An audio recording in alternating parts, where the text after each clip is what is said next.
नरेंद्र नाम का एक बालक था। वह जन्म के समय से ही अन्य बच्चों से अलग था।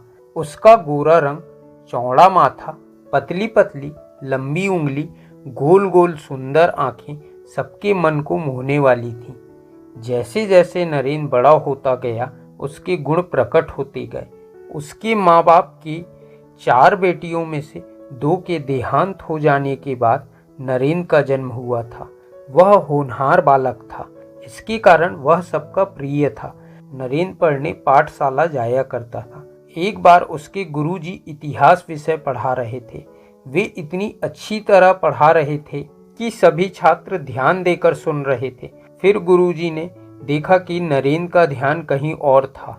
उसकी आंख बंद थी और वे बिना हिले डुले बैठे थे। गुरुजी को उनकी इस हरकत पर बड़ा गुस्सा आया। गुरुजी ने सोचा कि नरेंद्र सो रहा है और पढ़ाई में उसका ध्यान नहीं है। ऐसा सोच के गुरुजी की आंखें गुस्से से लाल हो गईं। उन्होंने नरेंद्र से जोर से कहा, कैसे रे मूर्ख, कक्षा में बैठे बैठे सो रहे हो? पढ़ाई लिखाई नहीं करना है क्या? गुरुजी की बात नरेंद्र को अच्छी नहीं लगी। उसने इसे अपना अपमान समझा, जबकि नरेंद्र ध्यान लगाकर आंख मूंदकर गुरुजी की सारी बातें सुन रहे थे। गुरुजी के गुस्से के बदले वे थोड़ा मुस्कुराए और बोले, मैं सो नहीं रहा हूँ गुरुजी, आपसे ज्यादा जाग रहा हूँ। उनकी बातों को सुनकर गुरुजी हड़बड़ा गए और नरेंद्र का मुंह देखने लगे। उन्होंने मन ही मन सोचा कि नरेंद्र एक होनहार छात्र है, वह ऐसा कभी नहीं कर सकता। गुरुजी का गुस्सा शांत हो गया।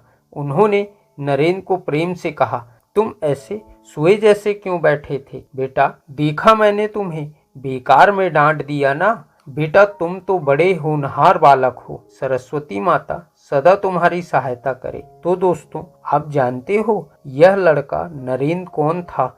यही नरेंद्र बड़ा होकर स्वामी विवेकानंद कहलाया और देश विदेश में चारों ओर हमारे भारत देश का नाम उज्जवल किया। तो दोस्तों, कहानी यदि पसंद आई हो तो लाइक और शेयर जरूर करें। कहानी सुनने के लिए धन्यवाद।